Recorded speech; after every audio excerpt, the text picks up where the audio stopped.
Here's what's coming up in episode 144, Sandra Champlain. The drive, honestly, is between the fear I had of dying so long ago, but also I have experienced grief from death of loved ones, and I know what grief feels like.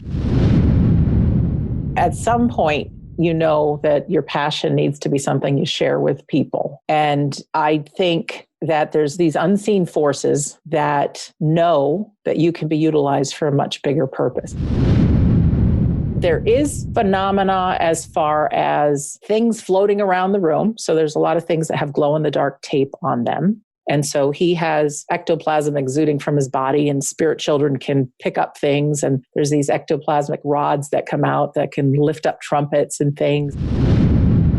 Patrick, it was the feeling of like pitter-patter of feet. And then all at once, all these presents got unwrapped at the same time. So if you can imagine a whole bunch of kids on Christmas morning tearing open presents, that's exactly what it sounded like.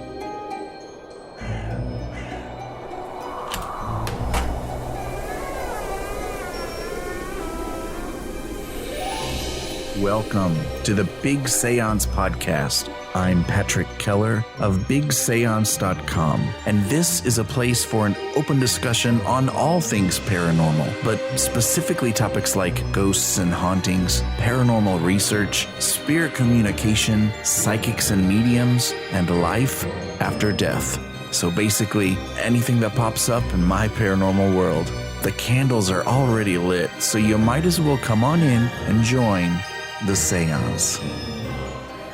Sandra Champlain's fear of dying led her on a 15-year journey to find proof that life after death is real. After the death of her father, she created How to Survive Grief, a free audio that was quickly heard by thousands worldwide. Armed with this powerful information that has reduced pain and saved lives, she wrote the international bestseller We Don't Die, a skeptic's discovery of life after death. Sandra continues to search for afterlife evidence on her podcast, We Don't Die, and shares over 300 hours of conversations and inspiration to thousands of listeners worldwide. Her website is WeDon'tDieRadio.com. Before we sit down with Sandra, I want to tell you what I'm drinking first. When I told Rod from Nuwati Herbals that I'd be talking to Sandra Champlain, he suggested I pour the warrior tea for this episode. He says this is so we can look at death in the face with no fear. The warrior tea, by our sponsor, Nuwati Herbals, is an antioxidant that contains lots of fruits and herbs like blueberries, goji berries, rooibos, noni, mangosteen, cranberry, and green tea. I'm sure I mispronounced some things there. It'll keep you strong and healthy while interacting with the spirit world. Plus, if you secretly want to fight against the aging process, it's supposed to help you do that internally and externally. But stay tuned, because a little later in the show, I'll share more about Nuwati Herbals and how you can get 15% off your order at nuwatiherbals.com. So that's what I'm drinking. Now it's time to pour your tea.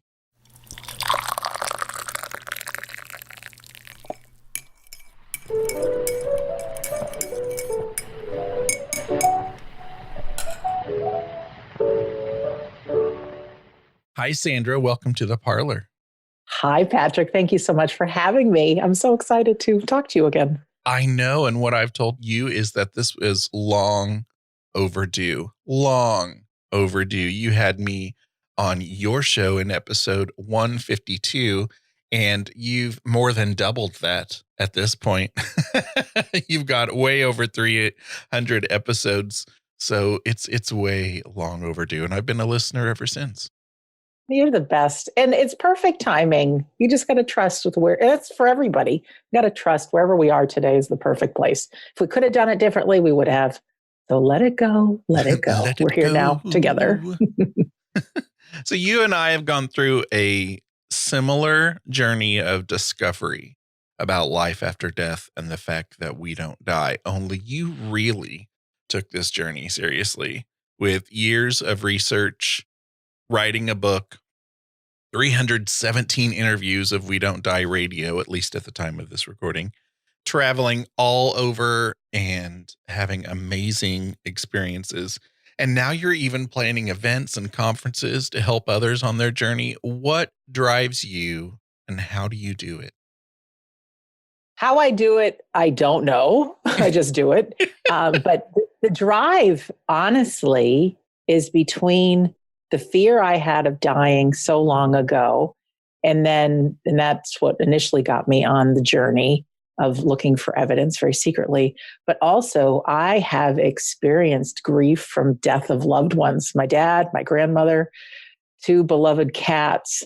And I know what grief feels like. And I know personally, I'm not someone who was suicidal, but I hit the darkest, deepest time of my life that I could totally understand why people would want to check out of life.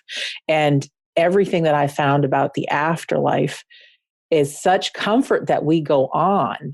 And all it takes is just those first few people that had told me they hadn't committed suicide because of either my book or the podcast, or I have a free grief audio. And to get that the information changes lives, I can't help but keep doing it. And every interview I do is for myself as well, because one would like to think I'm a perfect human being now that I have this information. But no, I'm human, good days and bad. So every time I record an interview, it reminds me that I'm a soul having a human experience, that my life matters, that the stuff that's happening, even if it's bad, could be providing some pretty big growth for my soul and puts my life into perspective. So that's why I do it. How I do it, I'm really not sure. I just say I'm going to do it, and then I do it.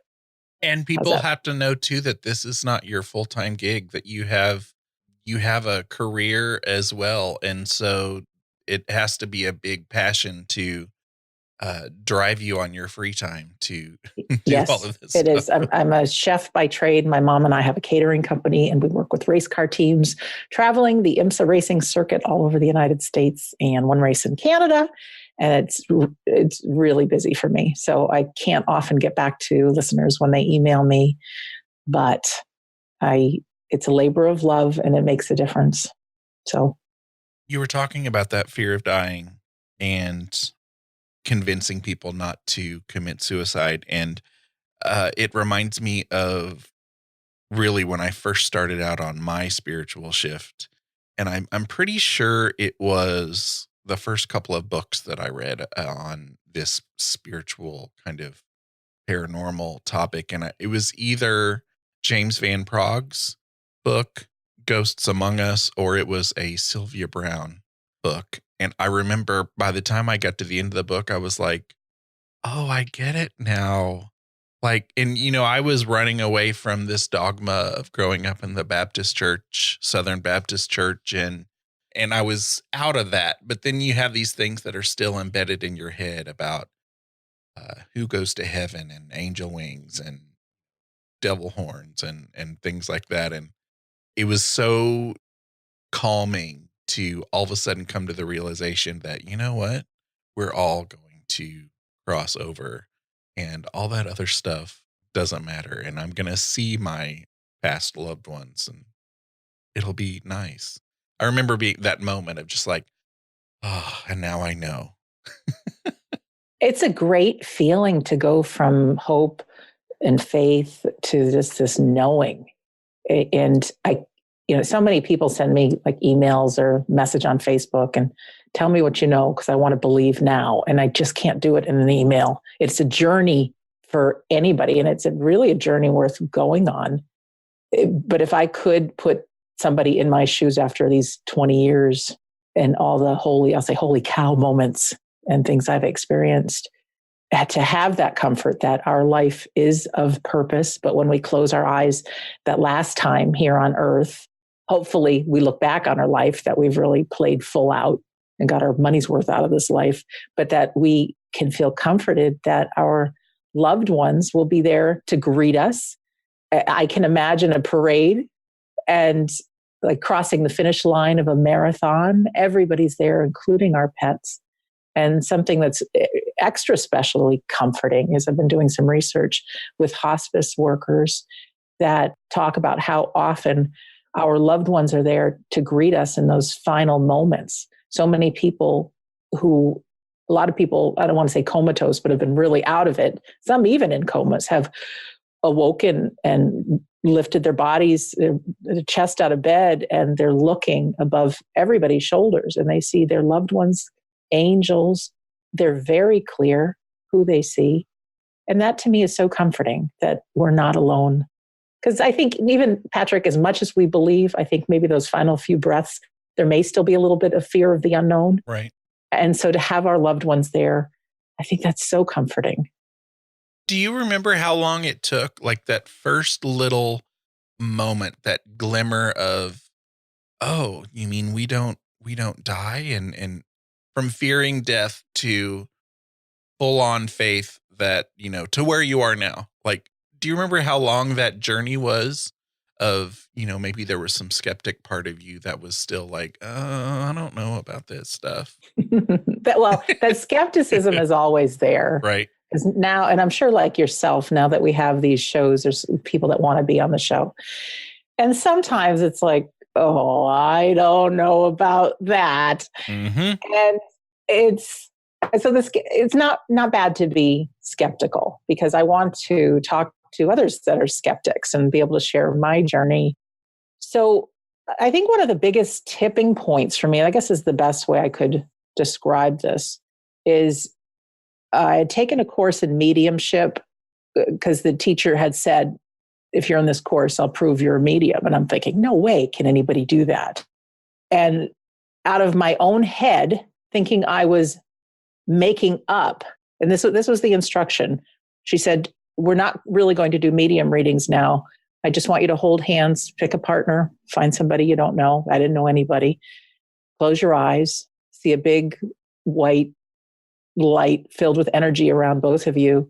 And she says, I want you to make up a story. If you could see someone standing behind your partner, who would they be, male or female? If you get a feeling it's mom's side or dad's side. And I have a great imagination. So I, with my eyes closed, told this woman that I see a man standing behind her. It's her grandfather.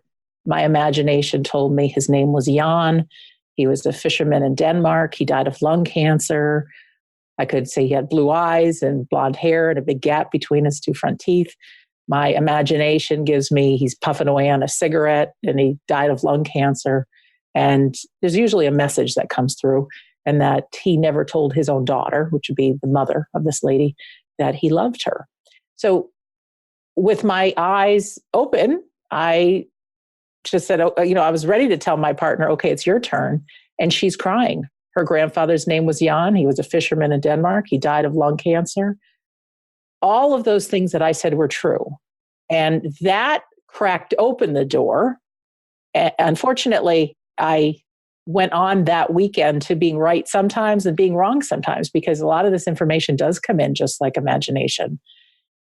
But then I took a course on electronic voice phenomena, which I think was the biggest tipping point that told me that it's time to tell people about this. I had taken a weekend course with Tom and Lisa Butler, who at the time it was called the AA EVP. Now it's called the A-Trans-C, Association of Trans Communications. And there were only 5 people in the class, everyone grieving the loss of a loved one. And they were teaching us how we can record white noise and voices could appear. And now this all sounded great. And I loved the examples they played. But if I didn't capture one for myself, I just couldn't be totally convinced. So in the privacy of my own cabin, I was at the Omega Center in Rhinebeck, New York. It was pouring rain outside.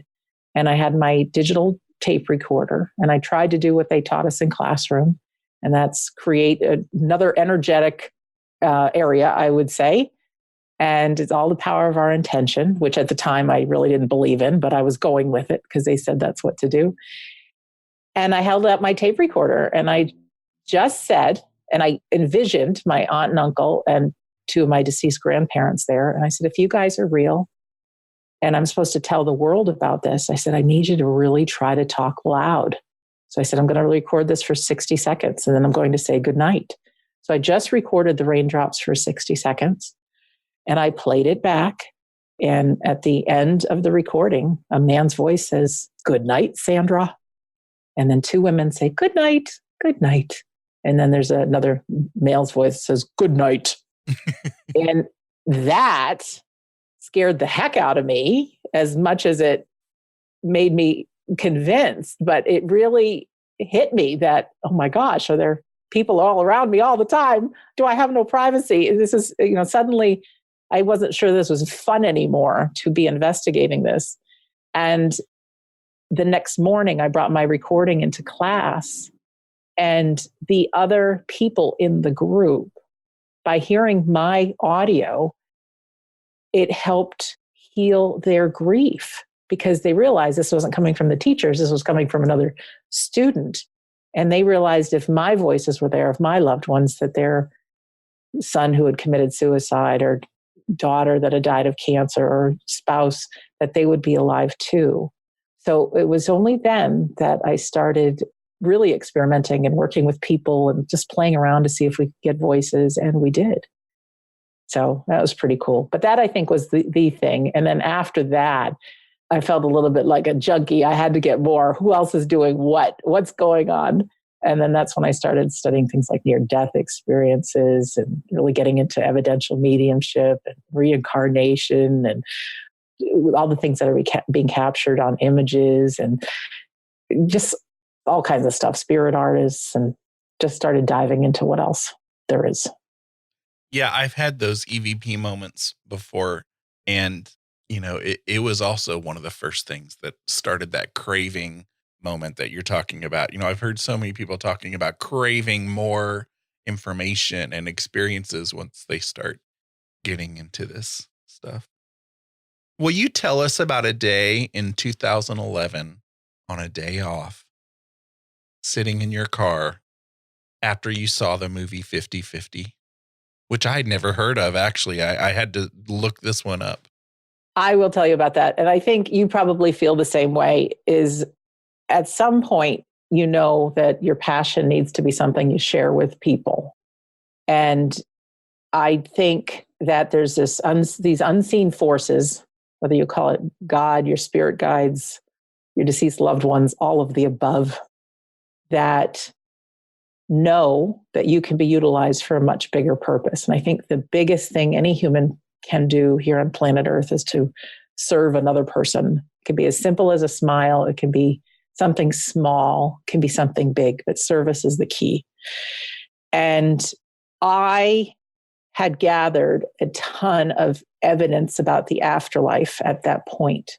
And there's been a little voice in my head that said, you could probably help a lot of people who are afraid of dying or that are grieving if you told this information to them.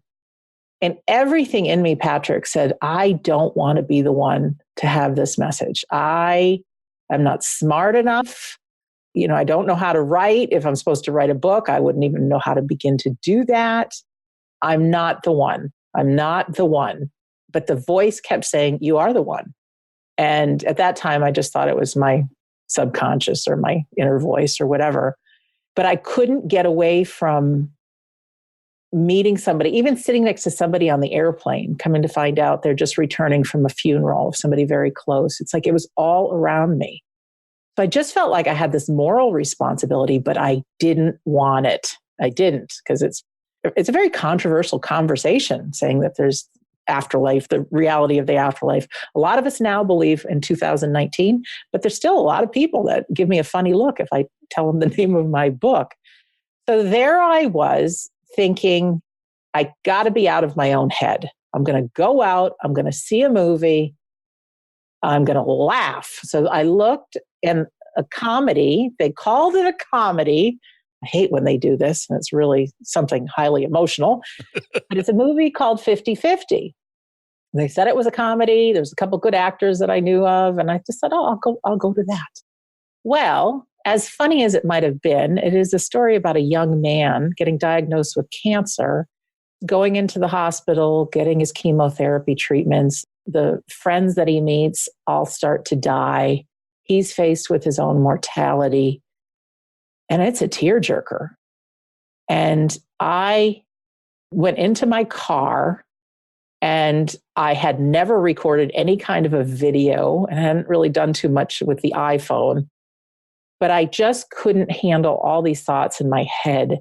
So what I decided to do is just turn the camera onto myself and try to get out of my own brain all these feelings that I had, never having the intention to show it to anybody. So there I am saying, hi, I'm Sandra Champlain, and this is my story. And I just had to get out of me the whole fear of dying that I had, that it led me to investigate the afterlife and just so much more, the EVP recordings. And I'm crying. My hair looks bad. There's no makeup on. I just it's not anything that I ever was going to share.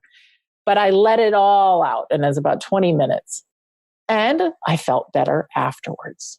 So then there I was on Facebook, and I didn't have too many friends on Facebook, but someone's father had died.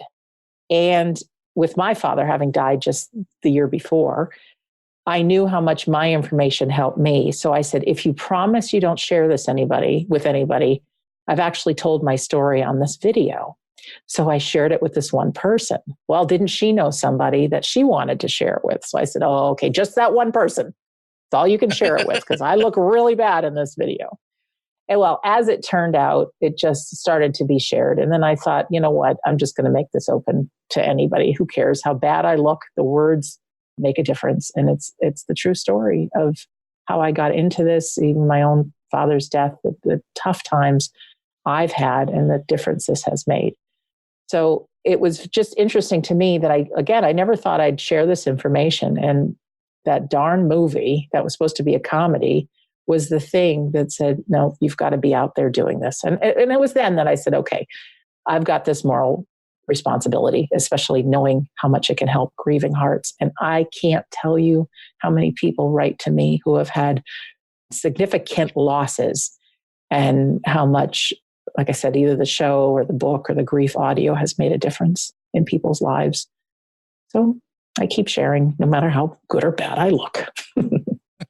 No, I had never seen that video until yesterday, and I followed you almost from the beginning of your show, and I've read your book, and I'm sitting here almost bawling right here, just looking at it going, how did I not know about this video? And the thing that made me realize that video was meant to happen, like that was a moment that was supposed to happen for you, is the fact that you are sitting in your car right after a movie, and you are so present and so clear, and it's just, and so well spoken, and it comes out as if you wrote it, the story of your journey, step by step. And it was just so perfectly laid out. And by the end of it, I was just like, wow, shut up. That was so meant to be. That moment was meant to happen. It was so cool. Thank you. And I haven't really openly shared it. I've never advertised it that I have it. And maybe I will. This is how I got my start. So many people, especially now that I'm doing conferences, it's easy because now I've been to conferences, and whoever the conference leader is, I think, oh, they're this mega person and I can't never talk to them and stuff. And it's like, no, I'm just me. I'm just me who's got a passion. I'm very, very human. And I think maybe to show that and let people know where I got my start, that would help. So I'll take that on. Tell us about a place that's come up several times in this show and something I will always forever be jealous of. Tell us about Arthur Findlay College. Oh, it's great. Arthur Findlay College is a college for psychic studies. And I don't even know how old it is. I know the building it's in dates back 800 years or some crazy thing like that. But some of the best mediums from all over the world got their start there. They hold weekly classes on all kinds of psychic things, many of which are within the realm of evidential mediumship. And it's just this very old, beautiful building that you stay in. There's plenty of rooms, and they have a big dining hall where we eat. And to me, it feels like the closest human beings can experience Hogwarts from the Harry Potter movies.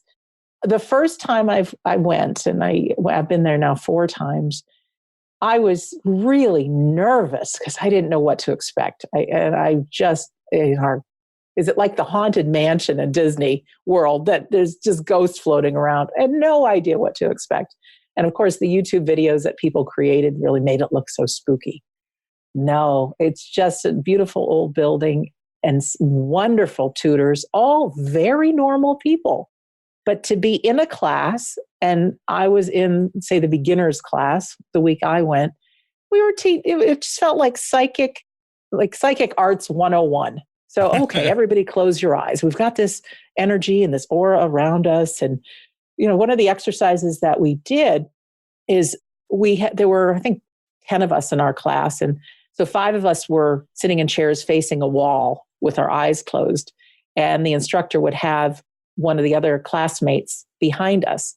And she said, okay, with your eyes closed, when the person walks into your energy, you feel them with your energy, just raise your hand when they're in, certain space. And I thought, that's pretty cool. And she says, okay, when the person gets behind you, just tap the person, have them on your shoulders so you can feel that they're there. And then she says, I want you to just tap into their energy and say things about them. And for the person that was standing behind, if I was right in my psychic reading, 1 tap for yes, 2 taps for no, and 3 taps for I don't know. I think that's what it was. And, it's very nerve-wracking because you think it's your imagination. So I just said, okay, I feel there's a woman behind me. I got the 1 tap. I feel you have blonde hair and blue eyes. I got the 1 tap. And then the more I got into it, there were some I don't knows and some no's, but there were some really interesting things. I said, I feel like you have a black cross that's got like a crucifix on a silver chain. And and there's different things about her home and things. So when it was all over, I turn around and she's wearing the black crucifix with the silver chain. And she could tell me these things about her house. But I thought, but this was all just normal. And then the next thing is the leader had a flip chart. So she drew a big circle and she put all these names in it. So she says, okay, we're going to play dead or alive. These are all my relatives. Oh, gosh. I'm going to point to one, dead or alive. And we just used our gut instinct and we knew they were dead or alive. So then eventually we got onto medium readings and things, but it was just so normal. So if anybody's interested, Arthur Findlay College, I'm not sure if it's .com or .org, but there's so many different courses. It's just a lovely place. There's beautiful horses out in the pasture that you can pet. But people are normal. You don't have to be scared to go there. It's absolutely beautiful. And then to get tapped into your own soul, to know, to be able to do these psychic and mediumship things, you realize I'm not just this body. There's so much more. And I think that's really exciting to figure out who we are and what we're capable of so we can have the best life. That's awesome. It sounds fun. It sounds like a giant slumber party for nerds like us where you just have games like Dead or Alive. Oh, and then the last 2 courses I went in was for trance mediumship. And I've seen people do trance demonstrations. And this particular course taught you how to do it. So I thought, let me just go to that. And Patrick, can I tell you, I mean, the instructors are so cool because they said, in the beginning, it could be 1% spirit world, 99% Sandra. But there's instructions how to blend with the spirit world, how to understand our spirit team around us, how to let them step into our energy field. Nobody possesses us or anything like that. But then it's to work with a partner and say, get the ball rolling by saying spirit wants to tell you. And then just keep talking, whatever comes to mind. Well, over the course of the week, in the beginning, spirit wants to tell you, and a lot of things felt like something I would say. And I was very well aware that I was saying it. By the end of the week, the more and more we sat, and it could be 15 to 20 minutes that we're blending with the spirit world before we even say anything, I had the experience that words were coming out of my mouth. When I paid attention to them or tried to listen in, they'd stop. And then when I would concentrate on my breath again, they would continue. And the granddaddy of all the experiences was at the end. The instructor said, does anyone want to demonstrate in front of the group? And I'm thinking, holy cow, I can't do that. But I raised my hand because I thought, nobody here knows me. If not now, when? And how about working through some of this fear? And again, she was great, even if it is 99% Sandra. So with my eyes closed, it could have been a good 10 minutes. I was sitting there just doing everything I had trained to do. And then I said, Spirit wants me to say. And then all of a sudden, the words kept coming out of my mouth. Again, if I tried to listen, they'd stop. So I just really concentrated on my breathing. And I was aware that words were coming out of my mouth.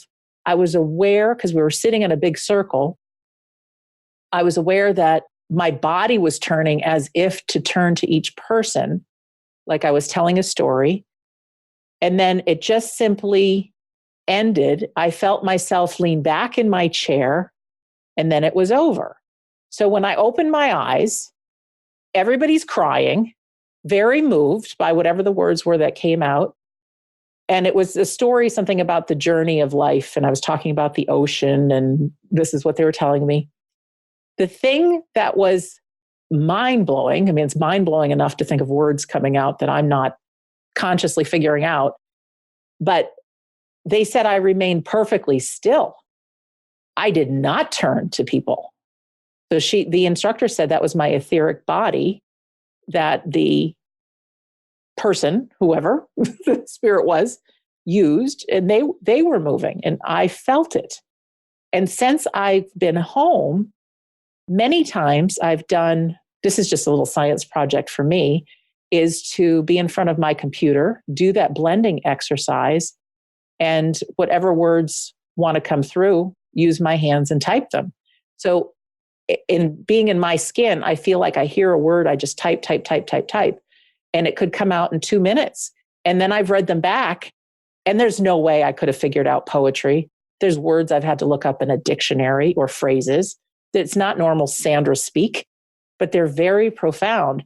And these things when I've shared them on Facebook, it's one of those ones that gets shared 5,000 times because I think it hits the soul of another person.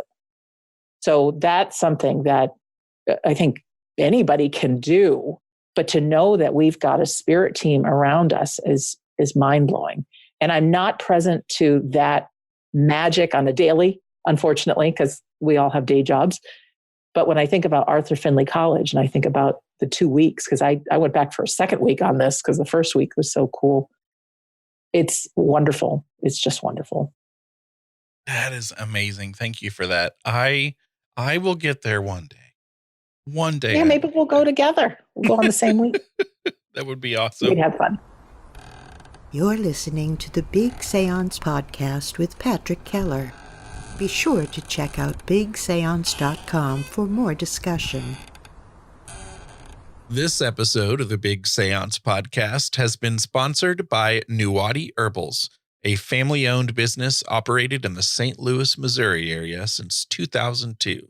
The Cherokee people have a word for universal energy. That word is Nuwati. Rod Jackson is the founder of Nuwati and has personally developed their products from recipes influenced by his Cherokee ancestors. The Nuwati line consists of natural herbal products designed to actually do something. They promote healing, healthy skin, relaxation, and energy. They produce 4 lead product lines: herbal teas, herbal bath salts and scrubs, herbal bath bags, and herbal balms and body oils. They also have soaps, natural insect repellent, and a line of pet products. Nuwati has been featured at numerous red carpet events at the Grammy Awards, the Teen Choice Awards, the Oscars, the Emmys, and the Screen Actors Guild Annual Health Fair. Visit NuwatiHerbals.com and use code BIGSEANCE, all one word, to receive 15% off your Nuwati Herbals order as a thank you. Again, that's NuwatiHerbals.com, and Nuwati is Nuwati. Thanks for joining us for the Big Seance Podcast. We'd better get back to the table while there's still some candlelight left. You've experienced a lot of, whether or not you would call them seances, I'm not sure, but you've experienced several seance type of sittings with mediums. And I've heard you talking about some of the physical activity and physical phenomena that have happened in some of those experiences. Can you tell us about some of those? What physical phenomena have you seen? Sure. It's very near and dear to my heart because on my adventure of seeing what's possible, I had heard that there are these people called physical mediums that sit in the dark and they sit in a cabinet, and out of them, when they blend with the spirit world, will exude something called ectoplasm, and that the dead people can actually step into it and become real again. So that's something that I had to experience it to believe it. I wish I could say see it to believe it, but most of it happens in the dark. So for all skeptics, it's like, oh, but it happens in the dark. And somebody's can't be real. And it's interesting because I had gone to a couple of these seances, and I never told anybody I was going to seances because, you're pretty bold having the Big Seance podcast, but the word, I think, has been very much taboo. Same with the word ectoplasm, because you think of the green slimy stuff from Ghostbusters. And the thing that really gave me the confidence that it's okay to share is I read a book by Dan Aykroyd, the actor, his father, Peter, who, well, first of all, the movie Ghostbusters was written by Dan Aykroyd, and he talks about ectoplasm and things like that. But they come from a long line of spiritualists who, in the spiritualist faith, seances were a very normal thing. Families getting together, friends getting together, filled with song, filled with love, and people would materialize, and often with a dim red light, so it was just normal. So Dan Aykroyd's own grandfather had a big chest that he had all of his journals from all the seances that they had. So young Dan Aykroyd knew about afterlife. He very much believes in the afterlife. And he loved the term ectoplasm and used it for his movie. So after I found out about that, I had the backbone to share. So I've gone to a place called Banyan Retreat in the UK. And since then, I've brought the physical medium, Scott Milligan, here to the United States a few times. And he's one of my best friends. He's a really good guy. And I went to investigate what this is that happens in the dark. And if you can imagine a big circle, a cabinet, and it was just 4 walls that were black cloth. The medium sits in a chair beneath that.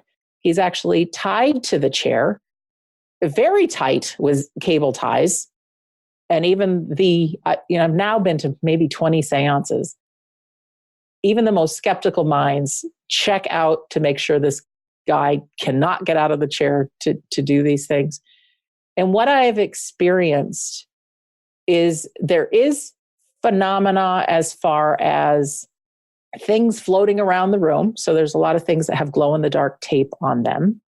And so he has ectoplasm exuding from his body, and spirit children can pick up things. And there's these ectoplasmic rods that come out that can lift up trumpets and things. And while that's all fascinating, what Scott really believes in is the purpose of seances is to connect people to their deceased loved ones. He himself, his father's deceased. The family was attacked. He knows firsthand the devastation caused by grief. To reunite people with their loved ones is what it's about for him. There are pictures from other physical mediums that they have a little bit of red light on, and you can see some of this phenomena. You can see some of the ectoplasm. For Scott, what he's told me and his circle has told me is that when they've tried to do the experiments, having some light, taking pictures of the ectoplasm, while they've certainly been able to do that, what doesn't happen in those seances is loved ones don't come through. The energy isn't there to do both. So it's more important to hear a voice from beyond than to try to have people see things floating in the air. So these seances that I've been at, most of them have very similar things that happen. So Scott is a very childlike human being, and he really believes in helping children. And many times he donates, we do raffles and things like that, and we donate to Children's Hospice. So he invites spirit children to come in at the beginning of the seance. And the first seance that I experienced with him was just before Christmas. And in the center of the room, there was a Christmas tree, and there were a whole bunch of Christmas presents that were wrapped. And there were probably 25 people in the circle. And they were all people that I've spent a couple of days with now at the retreat, all very respectable people. And we're singing songs to build energy. Laughter is the biggest producer of energy. And as we're holding hands, Scott's got a spirit friend named Daniel that speaks through him, trance, actually uses his mouth. And at one point he says, the children have arrived. And Patrick, it was the feeling of like pitter patter of feet. And then all at once, all these presents got unwrapped at the same time. So if you can imagine a whole bunch of kids on Christmas morning tearing open presents, that's exactly what it sounded like. All of us are holding hands. So if anybody breaks the circle, then we had to notify somebody. So we didn't want anybody thinking that one of us are manipulating. And of course, Scott's tied down in his cabinet. Well, all of these toys start getting played with. So the glow-in-the-dark hula hoop looks like it's floating around. There's balls being thrown around. There's a piano that's being played. There's a harmonica that's being blown. There's a drum that's being pounded on, all at the same time. And then when the kids were done, they turned on a little red light so we could see. And it just looked like Christmas morning after everything was blown apart. The Christmas tree was actually outside of the circle, so they had levitated that up and over. And that was amazing. So to me, that was amazing. But then what happens is very often, and you never know what's going to happen, so you can't make any promises, of course, but there have been loved ones that have come out, and there's been an ectoplasmic voice box that's been created. And if you could imagine, I don't even know what voice boxes look like, but if you could imagine this glob that's a voice box that our loved one can actually push their face through, and they can talk again to their loved one. So with very, very, very specific information, people have been able to talk to their loved one. And they say the person speaking can't hear themselves, and we have to create with our mind what our voice sounded like. We do the best we can, I'm sure. We'll figure that out once we get there. But at my last conference, We Don't Die Orlando, I've done 2 now, We Don't Die Boston and one in Orlando. There was a mom and dad that were there. I had evidential mediums, Phil Dykes and Carrie McLeod, who did evidential readings. I had some others there as well that were great. But this daughter had come through in an evidential mediumship reading. And it was very moving. It was so detailed. And then another time there was a spirit artist there, and didn't she come through, and he drew a picture of her. And then Sonia Rinaldi, who's a scientist who captures pictures and voices from deceased. Well, the girl's face actually showed up in one of her trans images. And the cherry on top of the cake was in the actual seance. Both the mom and dad were there. And this daughter was able to talk to the parents again in such specifics. And there was even a nickname that the father had called the daughter that he alone called her. There's no way that information could have gotten out. And she had said, I can't remember what the nickname was, but I'm your little such and such, very weird name. And to hear that man just cry and cry and cry, and have her talk about the memories that they shared. There was a couple that was at the Boston event, and in the seance too, their son, who was in the military and had died, he had come through in such evidence, and both parents had tattooed on their arms after the event, "We Don't Die," in their son's name, to really get that he's still around. He's alive. We just can't see them. So that's just a little taste of me going to the seances, but they're fun because there is a lot of laughter. There is a lot of singing, and that's all to raise the energy. Nothing to be afraid of, even though it happens in the dark. Nobody's poking at you or tickling you or anything like that. But to have these reunions between people, there's nothing like it. And in the old days, like I said, under like a little dim light, people could actually see their loved ones. And of course, we're all hoping that Scott's mediumship gets to that point. So yeah, there's the seance for you. Yeah. And listeners should know that you've featured quite a bit of that audio of Scott's work and in your show, and you featured him a lot. And so they should check that out.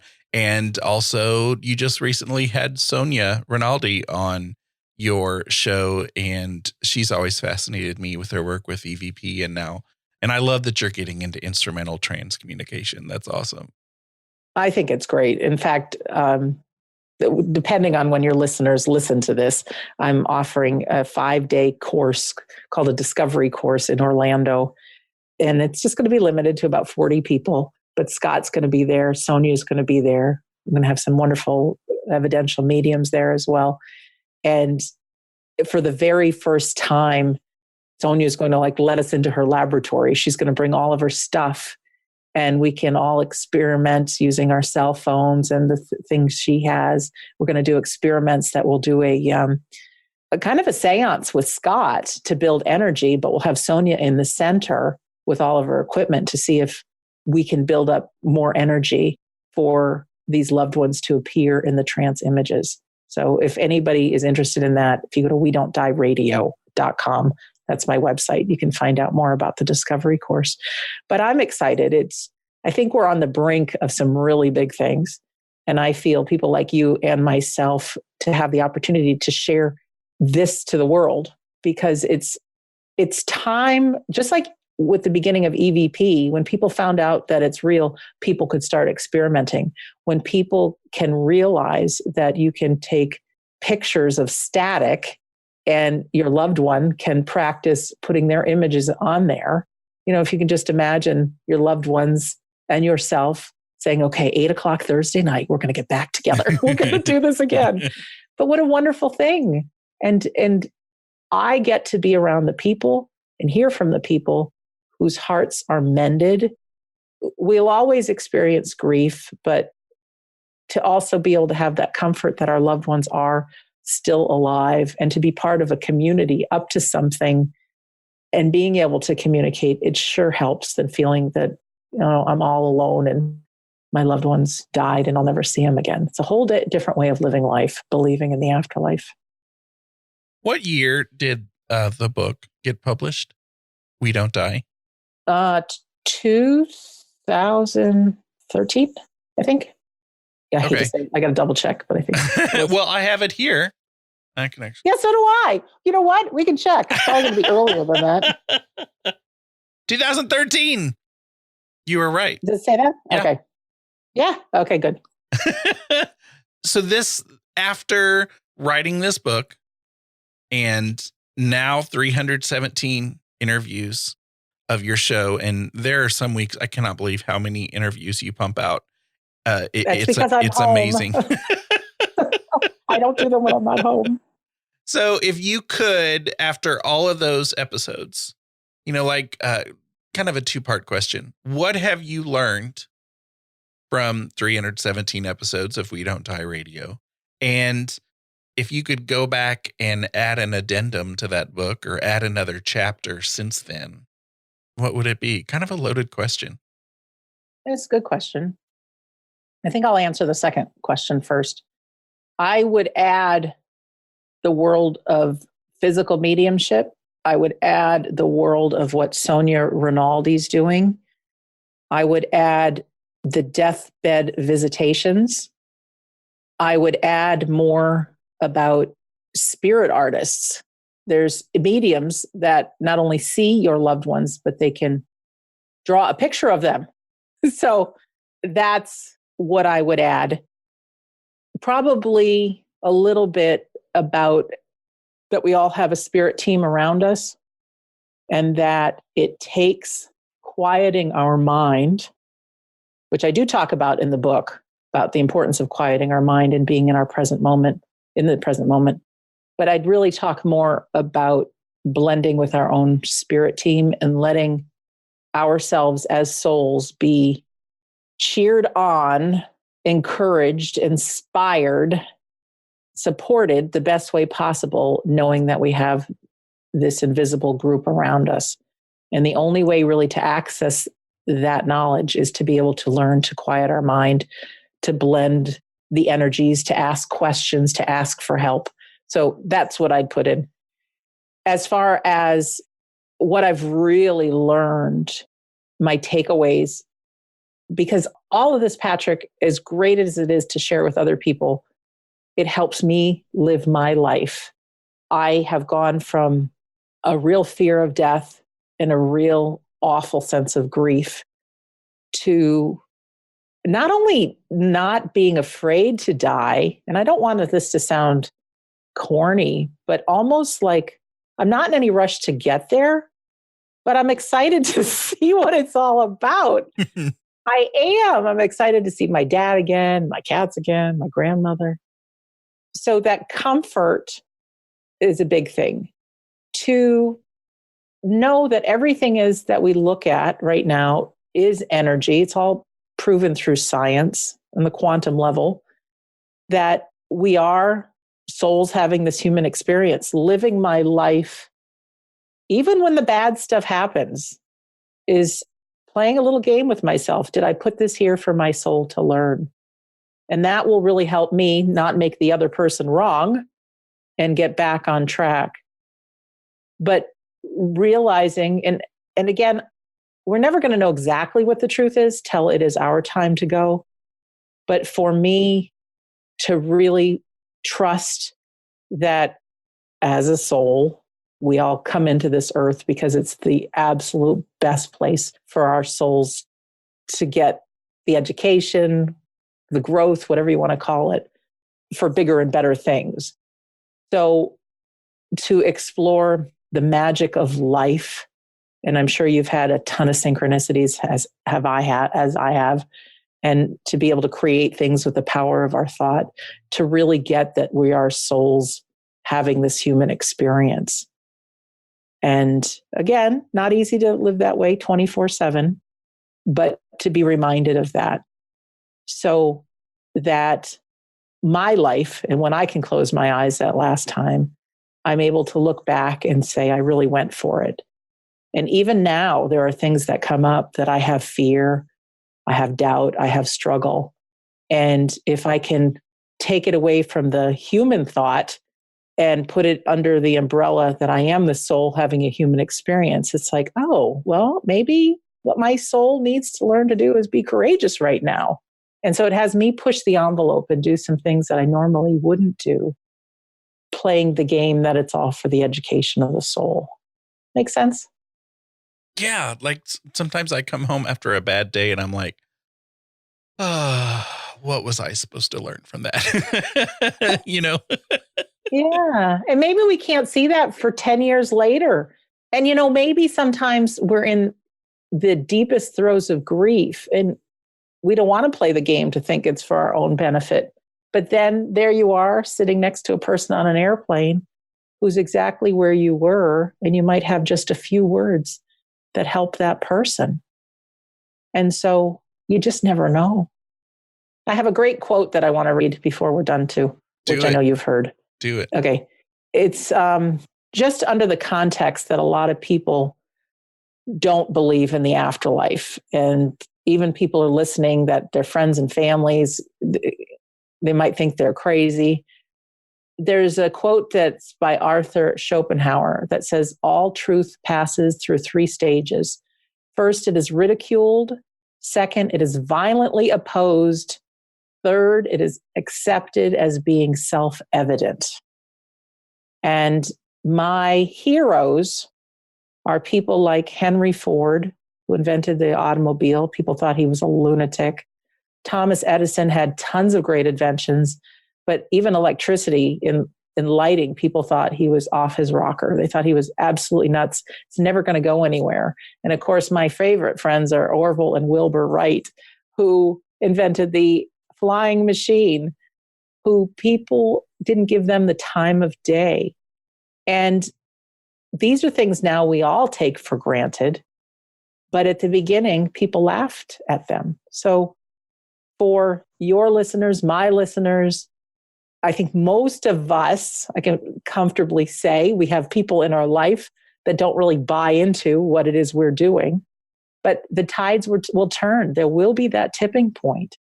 And I say it's within our lifetimes and in the not too distant future that most people can confidently say and believe in the afterlife. There'll be technology that will be able to get in touch with our loved ones in so many ways. Kids will be taught how to quiet their minds for many reasons in school. The technology will exist between EVPs and recordings to probably on our cell phones, capturing images of our loved ones. And can you imagine a world where people really embrace and know that they're a soul having a human experience? I just think it will, I don't want to say just peace on earth, that sort of thing, but I think it really will lend to a whole different way of living life and a lot more compassion for people as well. Mm-hmm. You have given us a real gift today, Sandra. Thank you. And I want people to know that you definitely, if you have not checked out We Don't Die Radio, it's really easy to check out on YouTube, but it's also a podcast. And then there's the book, We Don't Die. And Sandra, give us all of the places that you usually send people to and where they can find you if you're chilling out on social media and all that. And I guess any final thoughts that you might have. Oh, sure. Well, the best home base for the show is WeDon'tDieRadio.com. And all the episodes are there currently, like you said, 317. And then all the events that I'm doing are there as well. That's a good place to start. Oh, also, WeDon'tDieRadio.com. There's a couple of freebies. There's a PDF file called My 19 Reasons to Believe in the Afterlife. There's a free copy of the How to Survive Grief audio. And also, it says read a few chapters of Sandra's book by entering your email address. And I promise I don't send you a lot of spam, but it is not a few chapters of Sandra's book. It's actually the whole book, because I don't want anything to stand between someone having this information. And if you want to buy the book or the audio book, have at it. That's great. So there's a couple of freebies there for you. To be part of a community, I know you've got the Big Seance group, but on Facebook, I hang out in We Don't Die Listeners group. So We Don't Die Listeners, you just type that in. And it's a closed group, but it really is like we're having a conversation here today. We can talk openly about this. But I think final words really are, we are so much more than we know, that it's important to stay tuned and not pushing my show or the Big Seance on anybody, but to be part of listening to shows, being part of social media groups, going to live events, reading books. All of that helps you remember who you really are, that there's going to be bad times. And I actually think we get more growth for our soul from the tough times. We can't always identify why we have to go through what we have to go through. I mean, I still go through some awful things and I can't figure them out, but just to trust that there's a bigger picture. And then finally, just to know, even though, Patrick, you think you're sitting alone right now, I think I'm sitting alone right now, that there's a whole team of cheerleaders and loved ones that are our companions, that are cheering us on, wanting us to get the most out of this life. They'll be right there to greet us when we take our last breath, but that our life really is for a purpose, and to push the envelope, be courageous when you're afraid, or do a little random act of kindness. Look for different ways to help another person, but that we are never alone, we can never fail, and that we never die. You rock, Sandra. Thanks.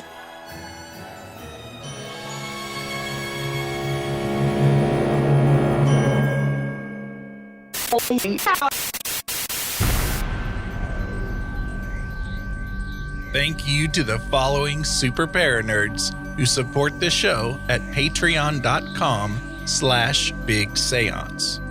Genesis, Natalie, Sonia B, Kim Robb, Jim Budd, Josiel Lorenzo, Susan Davey, Paula Mitchell, and Amy Park Gedicke.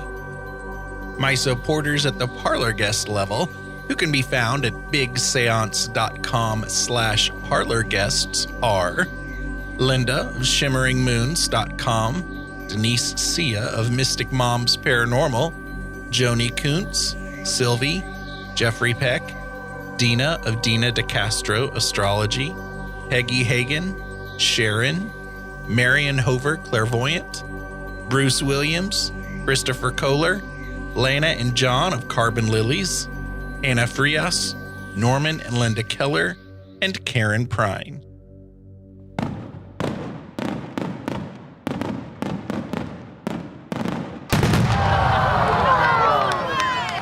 That sound you just heard was the above and beyond there's not even a category for your level of support fireworks display.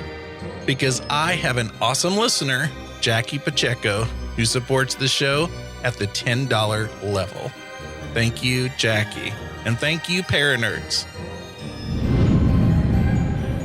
For show notes, including links to anything we may have mentioned in this episode, visit BigSeance.com. You can find and subscribe to the show in Apple Podcasts, Google Podcasts, Spotify, Stitcher, TuneIn Radio, iHeartRadio, and just about anywhere podcasts are found. Do you have any comments or feedback? Go to bigseance.com/feedback to learn how to get your voice in a future show. Or you can call my feedback line, 7755-TELL-ME. That's 775-583-5563. Interested in learning how to promote and share the podcast? Go to bigseance.com/share. Thank you so much for listening. Unfortunately, it's time to blow the candles out, but we'll see you and light them again next time.